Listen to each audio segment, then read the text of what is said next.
नमस्कार, तरातरा boys YouTube channel के अंदर आप सभी का एक बार फिर से बहुत बहुत स्वागत है। और आप हमारे चैनल पर नए हैं तो चैनल को लाल बटन दबाकर सब्सक्राइब जरूर करें। वहीं दोस्तों, उद्धव ठाकरे शिवसेना को लेकर बहुत बड़ा विस्फोटक न्यूज़ सामने आ रही है। अजीत पवार ने इस्तीफा देकर करीब 10 शिवसेना एमएलए के साथ में भाजपा पार्टी ज्वाइन करने की खबरें सामने निकल कर आ रही है। यानी कि शिवसेना उद्धव ठाकरे का दिवाला दिवाली पर निकल गया है। वहीं महाराष्ट्र के अंदर लगातार पिछले कई दिनों से शिवसेना, एनसीपी के और कांग्रेस के नेताओं के बीच में खींचातानी देखने को मिल रही थी। यहाँ तक कि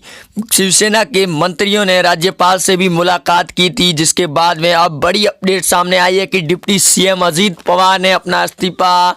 राज्यपाल को सौंप दिया है और उन्होंने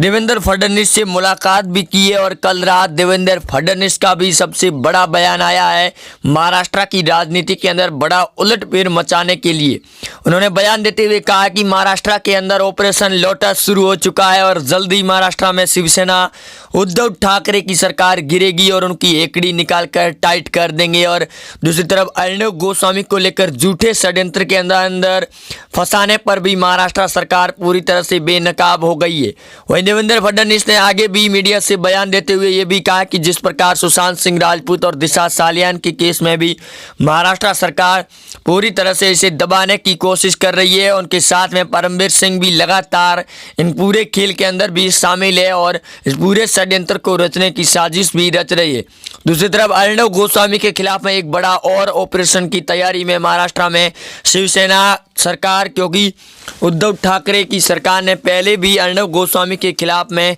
बड़ा षड्यंत्र रचकर उनको ऊपर भेजने की तैयारियां शुरू कर दी गई थी। करीब 40 सदस्यों की टीम उनको लेकर गई थी, लेकिन सुप्रीम कोर्ट ने बड़ी फटकार लगा दी। लेकिन दोस्तों, महाराष्ट्र की राजनीति में बड़ा उलटफेर है और बड़ी अपडेट के साथ में अजीत पवार के साथ करीब 10 एमएलए के इस्तीफे और बीजेपी पार्टी के अंदर शामिल होने की बात सामने आ रही है। जो देवेंद्र फडणवीस के ऑपरेशन लोटस का बयान और स्टेटमेंट कल रात को देने के बाद में बड़ा उलटफेर भी मच चुका है, जिसके चलते संजय राउत ने अपना नया बयान जारी कर दिया कि महाराष्ट्र के अंदर अगर ऑपरेशन लोटस चलाया गया तो बीजेपी के लिए बड़ा ही खतरनाक साबित होगा और अगले 25 सालों तक बीजेपी को सत्ता से महाराष्ट्र में दूर रखेंगे। वहीं दोस्तों, आपको बता दें कि कांग्रेस पार्टी के नेतृत्व में बनी महाराष्ट्र की सरकार और संजय राउत और उद्धव ठाकरे ने बिहार की राजनीति के अंदर भी बयान दिए थे, जिसके बाद में ये बयान सामने आ रहे थे कि महाराष्ट्र में भले ही कांग्रेस पार्टी की सरकार के साथ गठबंधन हो शिवसेना का, लेकिन अभी भी वो कांग्रेस के अंदर कटाक्ष पैदा कर रही है और लगातार निशाने भी साध रही है। दूसरी तरफ महाराष्ट्र में शिवसेना के सैनिकों के द्वारा ये भी बयान और नेताओं का बयान सामने आ रहा है कि उद्धव ठाकरे उनकी बात नहीं सुन रहे हैं और उन्होंने बड़े खुलासे करते हुए ये भी कहा था कि सोनिया गांधी का पूरी तरह से उद्धव ठाकरे पर नेतृत्व है। वहीं दोस्तों, दूसरी तरफ एक और नया अपडेट, ये भी बड़ी अपडेट सामने आई है और आपको बताना बड़ा ज़रूरी है कि शिवसेना के नेताओं के द्वारा भी ये बयान, जहां बीजेपी के नेता के द्वारा ये कहा गया था कि अनन्य नायक के साथ में उद्धव ठाकरे की पत्नी रश्मि देसाई की ज़मीन को लेकर एक बड़ा सौदा भी हुआ था, जिसको लेकर शिवसेना के नेता और मंत्रियों ने भी इस बात का दावा किया है कि इसी वजह से अनन्य नायक ने ये बड़ा कदम उठाया था, लेकिन झूठे षड्यंत्र के अंदर फंसाने की कोशिश की गई अर्णव गोस्वामी को। लेकिन अर्णव को अंतरिम जमानत मिलने के बाद उद्धव ठाकरे शिवसेना सरकार पूरी तरह से बेनकाब हो गई है। वहीं अगर दोस्तों आप भी चाहते हैं कि महाराष्ट्र में उद्धव ठाकरे अपना इस्तीफा दे तो वीडियो को ज़्यादा से ज़्यादा शेयर करें और कमेंट बॉक्स के अंदर जिंदाबाद अर्णव गोस्वामी जय महाराष्ट्र बीजेपी ज़रूर लिखें, क्योंकि बीजेपी ने अपना ऑपरेशन शुरू कर दिया है। रामविलास अठावले ने भी पहले ही बयान दे चुके थे और अब अर्णव गोस्वामी उद्धव ठाकरे के खिलाफ भी बड़ा एक्शन लेने की तैयारी में। लेकिन एक और नया षड्यंत्र रच रही है शिवसेना परमवीर सिंह के नेतृत्व में और अर्णव गोस्वामी को फिर से अंदर भेजने की तैयारियों में जुट चुकी है महाराष्ट्र की सरकार। लेकिन कल रात रात को सुशांत सिंह राजपूत को लेकर भी बड़ा खुलासा हुआ है कि कल यानी कि 17 तारीख को सबसे बड़ा सुशांत सिंह राजपूत को लेकर खुलासा करेगी सीबीआई की टीम, जो सबसे बड़ा धमाका होगा अब तक के हुए खुलासों के अंदर, क्योंकि पिछले कई समय से लगातार सीबीआई की जांच पर भी लोगों का सवाल उठाए जा रहे हैं कि पिछले 2 महीनों से ऊपर का करीब समय हो चुका है और महाराष्ट्र सरकार बने हुए करीब 9 महीनों से ऊपर का समय हो रखा है, लेकिन अभी तक महाराष्ट्र की सरकार संभल नहीं पाई है और सीबीआई के ऊपर भी दबाव बनाया जा रहा है सुशांत सिंह राजपूत और बॉलीवुड के कनेक्शन को लेकर, क्योंकि अर्जुन रामपाल के खुलासे के बाद में अब अगला नंबर करण जौहर का लग चुका है और करण जौहर को भी अंदर जाने की संभावनाएं 100% बताई जा रही है और महाराष्ट्र सरकार भी बेनकाब हो रही है और मुंबई पुलिस भी पूरी तरह से बेनकाब हो गई है, क्योंकि दिशा और सुशांत को लेकर एक झूठे सबूतों के तौर पर थ्योरी बनाई गई थी, जिस थ्योरी के बाद में कूपर हॉस्पिटल के द्वारा मेडिकल रिपोर्ट तय की गई थी और इसी के आधार पर एम्स की रिपोर्ट, जिसके बाद में बीजेपी की सुब्रमण्यम स्वामी के द्वारा सवाल उठाए गए और इस सवालों के बाद में महाराष्ट्र सरकार पूरी तरह से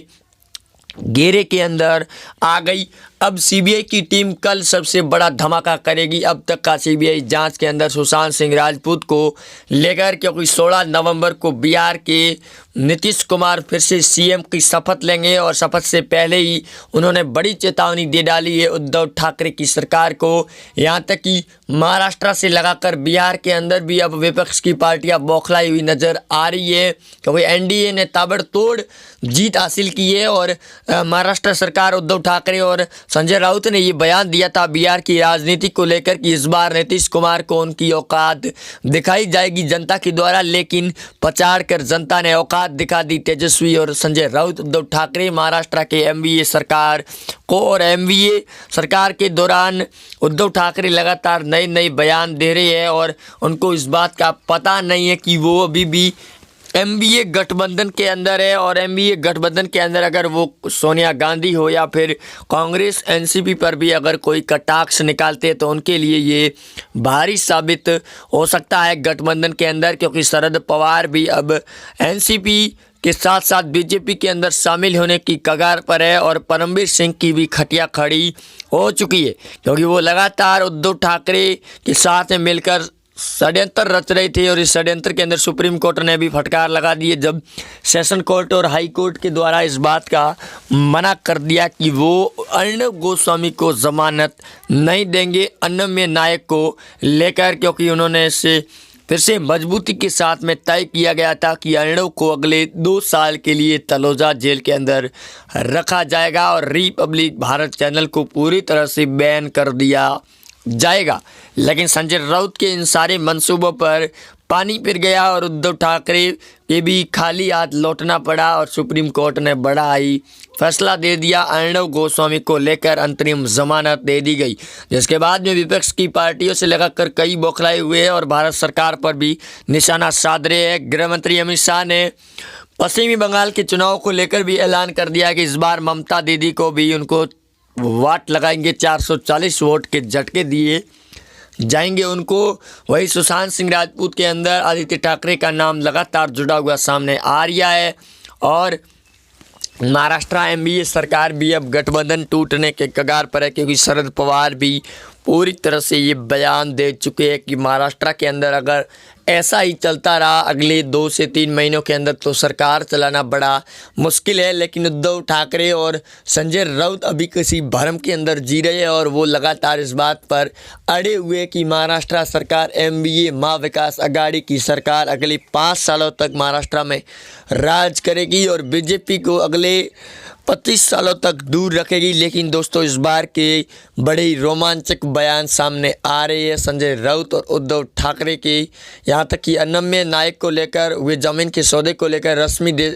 ठाकरे भी अब घेरे के अंदर आ चुकी है और लपेटा उनका भी लग चुका है। वहीं अब बिहार के चुनाव के बाद में और जैसे ही नीतीश कुमार सीएम बनते हैं उसके बाद में बड़े ही खुलासे होंगे नीतीश कुमार के द्वारा और जोरों शोरों पर ये सवाल भी उठाए जाएंगे सुशांत सिंह राजपूत की जांच को लेकर, क्योंकि एम्स और कूपर पहले से ही हाथ खड़े कर चुका है, जिसके चलते बीजेपी नेताओं के द्वारा उठाए गए सवालों के बाद में वो भी अपने हाथ खड़े कर चुके हैं कि उनके ऊपर राजनीतिक दबाव बनाया जा रहा है, क्योंकि एनसीबी और सीबीआई की टीम पहले ही हाथ खड़े कर चुकी है कि महाराष्ट्र सरकार उन पर दबाव बना रही है। और अर्णव गोस्वामी खुली चेतावनी दे चुके हैं उद्धव ठाकरे को कि जो आपसे ताकत आजमा सकती है वो आप आजमा लीजिए, लेकिन अर्णव गोस्वामी का एक बाल भी बांका नहीं होगा, क्योंकि उनके समर्थन में बीजेपी पार्टी पूरी तरह से सपोर्ट भी कर रही है। और कल अमित शाह से भी ये सवाल पूछे गए थे, जिसके बाद में लगातार बयान सामने आ रही है। वही पीएम मोदी ने कल जवानों के साथ में दीपावली की शुभकामनाओं के साथ दिवाली मनाई। दूसरी तरफ अब अमेरिका के राष्ट्रपति डोनाल्ड ट्रंप को लेकर, बाइडेन को लेकर भी बड़ी अपडेट सामने आ रही है कि अभी तक इस बात को मानने को तैयार भी नहीं हो रही है डोनाल्ड ट्रंप की वो चुनाव हार गए हैं राष्ट्रपति के अमेरिका के अंदर, क्योंकि बाइडेन को अभी तक शपथ नहीं दिलाई गई है। वहीं आप जुड़े रहेंगे हमारे साथ में। चैनल को ज़्यादा से ज़्यादा दोस्तों अपने मित्रों के साथ में शेयर करें और सुशांत सिंह राजपूत की जांच और न्याय दिलाने की हमारी इस मुहिम के साथ में जुड़े रहें। वीडियो के नीचे अपना कमेंट बॉक्स में कमेंट ज़रूर लिखें और वीडियो को ज़्यादा से ज़्यादा लाइक और शेयर ज़रूर करें। मिलते हैं नए अपडेट के साथ में, तब तक के लिए दोस्तों अपना ध्यान रखें, खुश रहे, मस्त रहे। जय हिंद।